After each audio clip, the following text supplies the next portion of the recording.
ان کی تعلیم سے آراستہ کیجیے، ان کے ایمان و یقین کو بچے ہی سے مضبوط کیجیے۔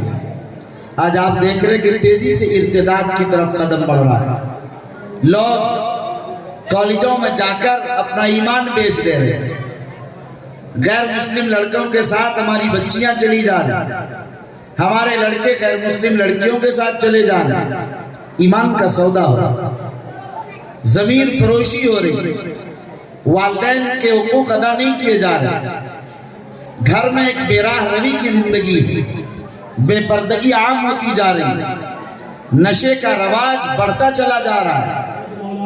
مفتی محمد شمساد صاحب رحمانی قاسمی نائب امیر شریعت بہار اڑیسہ جھارکھنڈ استاذ حدیث الحمدللہ نحمده ونستعینه ونستغفره ونؤمن به ونتوکل علیہ ونعوذ باللہ من شرور انفسنا ومن سیئات اعمالنا من يهده الله فلا مضل له ومن يضلل فلا هادي له ونشهد أن لا إله إلا الله وحده لا شريك له ونشهد أن سيدنا وسندنا وحبيبنا وشفيعنا ومولانا محمدا عبده ورسوله أعوذ بالله من الشيطان الرجيم بسم الله الرحمن الرحيم ويرفع الله الذين آمنوا منكم والذين أوتوا العلم درجات صدق الله العظيم۔ معزز حاضرین، بزرگوں اور دینی بھائیوں، پردہ نشی مائیں اور بہنوں، مدرسہ محمدیہ قاسم العلوم سنور ساراج سہرسہ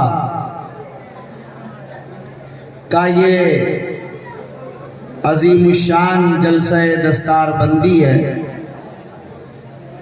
ابھی آپ حضرات نے دیکھا کہ 35-40 بچوں کے سروں پر دستار باندھی گئی، یہ اس بات کی سند عطا کی گئی کہ یہ بچے حافظ قرآن ہو گئے۔ آپ جانتے ہیں کہ حفظ قرآن اللہ کا ایک معجزہ ہے، اللہ جسے چاہتے ہیں اسے عطا فرما دیتے ہیں۔ یہ قرآن مجید کا ایک بڑا معجزہ ہے، دنیا میں اس کتاب کے علاوہ کوئی ایک کتاب بھی ایسی نہیں کہ جو حفظ کیا جاتا اور پورا قرآن ہی حافظ ہو جاتا ہو کوئی اس کا، کوئی کتاب ایسی نہیں کہ پوری کتاب حفظ کر لے۔ صرف قرآن مجید ایک ایسی کتاب ہے کہ زبر، زیر، پیش، تشدید، جزم کے ساتھ